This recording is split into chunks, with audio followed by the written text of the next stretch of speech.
కుమార్ హరీష్ రావే కాపాడాలంటే మన కేటీఆర్ కాపాలన్న. ఇలా సమాజ ప్రెస్ క్లబ్ లో కూడా నిరుద్యోగుల కోసం ప్రవళిక ప్రేమించి చచ్చిపోయింది, ఆమె ఎగ్జామే రాయలేదు అనేప్పుడు కొట్లాడతాడట. మరి మీరు వెళ్ళిర్రా?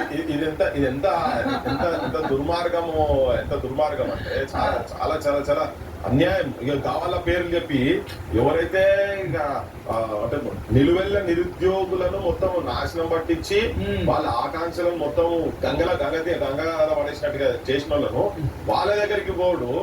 అదైతే నాకైతే అసలు సరే ఇప్పుడు ఒకసారి తెలిసే తెలియకుండా పోయి అనుకున్నాం. ఇంకా 3.5 ఏళ్ళు ఉద్యమం నడిపేది. ఇప్పుడు నేను ఒక మాట చెప్తాం అయిపోయి ఇక్కడ, ఒకవేళ నిజంగా వాళ్లకు నిరుద్యోగుల గురించి మాట్లాడాలని ఉన్నది అనుకున్నాం.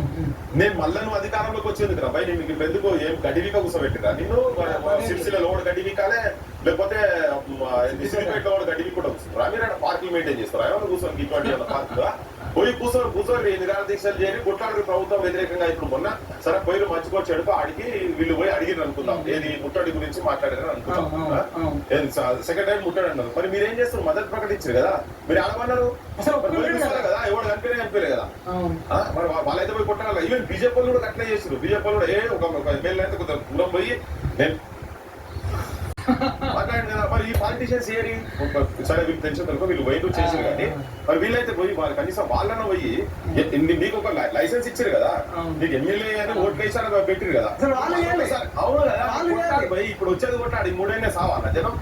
ఈ పోరాటాలు మొత్తం వీళ్ళు చేయాలి, త్యాగాలు మొత్తం వీళ్ళు చేయాలి, భోగాలు మీరు అనుభవించాలి. నాకు ఒకసారి మరి అది కావాలి కదా. ఎమ్మెల్యే హరీష్ రావు గారు ఆయన పెద్ద ఓ గంట సేపు మాట్లాడినాడు పోయి కూర్చొని వీళ్ళతో.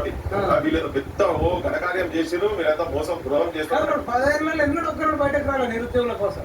ఎందుకు వస్తారు? వాళ్ళకు ఉద్యోగాలు వచ్చినాయి కదా. మురళీ నాయక్ చనిపోయినప్పుడు ఒక్కనాడు రాలే.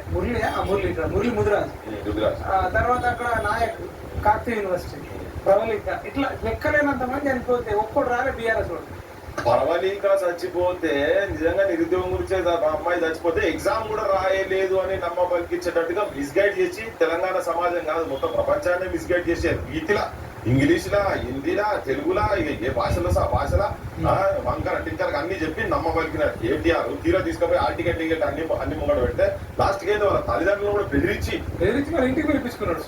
శవం కూడా ఏంది మైపాల్ పొద్దున 7:30 వరకు లేచింది. రాత్రి పోదామని ఇప్పటికెళ్ళి ఫోన్ చేసి ఆ ఊరికి సర్పంచ్ ఫోన్ చేసి అన్న ఆల్రెడీ లేచింది కదా అంటారు. రాత్రి మధ్యరాత్రి పోస్ట్ మార్టం చేసి గాంధీ హాస్పిటల్ పోస్ట్ మార్టం చేసి తీసుకుపోయారు. నార్మల్ వాళ్ళకేమో 11-12 గాంధీ కూడా రాత్రి చేపించి పోయి దానమే చేపించి పడేసి 9 లోపల. అది కాకి యూనివర్సిటీ పిల్లలు చాలా మంది కూడా ప్రొటెస్ట్ చేస్తే కూడా మామూలు కొట్టారు కొట్టాడు.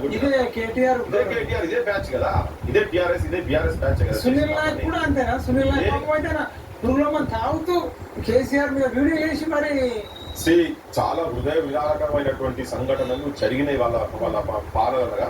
అందుకే నిరుద్యోగులు మొత్తం బస్సులు కట్టుకొని వీళ్ళ మీద బిఆర్ఎస్ ప్రభుత్వం మీద, కేసీఆర్ మీద, కేటీఆర్ మీద, హరీష్ మీద, కవిత మీద, వీళ్ళందరినీ దుమ్ము లేస్తేనే కదా వీళ్ళకు కాంగ్రెస్ కు ఓట్లు పడ్డాయి. వీళ్ళు వచ్చినాక వీళ్ళు కదే మారిపోయి లాస్ట్ కి ఏంటంటే సరే వీళ్ళు కూడా దొంగలేరు.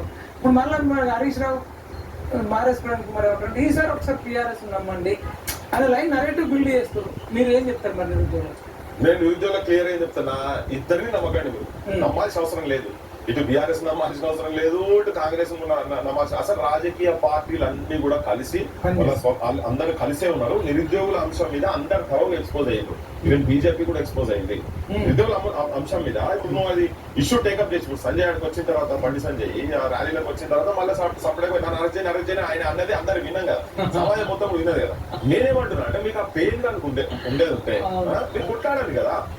అదే పొద్దున మీకు అడ్వాంటేజ్ అవుతుంది. ఏ పొలిటికల్ పార్టీ కొట్లాడితే అడ్వాంటేజ్ అవుతుంది. ఎవరు కొట్లాడుకుంటే నిరుద్యోగులకే బలం ఉంది. వాళ్ళు కూడా జిల్లాలకు పోతున్నారు. మొన్న సూర్యాపేట మీటింగ్ జరిగింది, నేను కూడా పోయి అడ్రస్ చేసి వచ్చిన దాన్ని. ఇప్పుడు రేపు మహబూబ్ నగర్ లో జరుగుతుంది, వరంగల్ జరుగుతుంది, నల్గొండ టౌన్ లో కూడా చేస్తున్నారంటే కిందికి స్ప్రెడ్ అయ్యి దాన్ని ఒక మహోద్యమం కనుక తీసుకొచ్చి ఇండిపెండెంట్ గా కనుక ఉండి వాళ్ళ చేతుల్లోనే ఉండేది ఉంటది. లేకపోతే గీది గడికోసారి ఆ పార్టీ దగ్గర పోయి పోస్టర్లు పెట్టుకొని ఇవన్నీ పట్టుకొని వాళ్ళు ఉపన్యాసాలు ఇచ్చి 4 బైక్ల ముంగడ మాట్లాడితే ఏం కాదు. ఇది కొట్లాడాలి. గవర్నమెంట్ గవర్నమెంట్ మీద ఒత్తిడి వచ్చి ఓట్ల రూపంగా మాకు ఇది నష్టం జరుగుతుంది అని అనుకున్న నాడు ఇది సక్సెస్ అవుతుంది.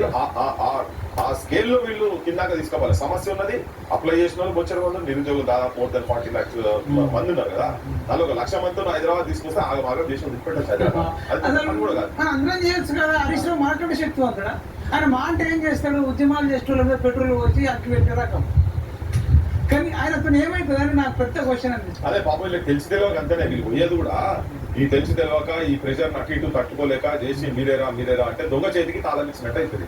హరీష్ రావుకు వీళ్ళని పెట్టే వీళ్ళు ఉట్టి దొంగలు కాదు, పెద్ద దొంగలు. తెలంగాణ అంశంలో నిరుద్యోగుల అంశంలో మాత్రము అబద్ధాలకు రారాజులు వీళ్ళు. వాళ్ళు జాబ్లు వేస్తే అసలు 2 లక్షల ఉద్యోగాలు ఎందుకు మిగిలిన? మా అంటే 10,000 5,000 రిటైర్మెంట్ జాబ్లే మిగిలేదు. 2 లక్షలు మిగిలిన అంటే బీఆర్ఎస్ వల్లనే మిగిలినాయి. ఈ పాపం అంతా వాళ్ళది. ఈ పాపం చేసినందుకు వాళ్ళని జైల్లో బొక్కల వరేయాల్సింది పోయి వాళ్ళ దగ్గర పోయి వాళ్ళ అర్జీలు పెట్టుకొని పిటిషన్లు పెట్టుకొని నువ్వే మహానాయకులు నాయన అని చెప్పాను. ఇది ఎక్కడ రేవంత్ రెడ్డి పండగ చేసుకుంటారు.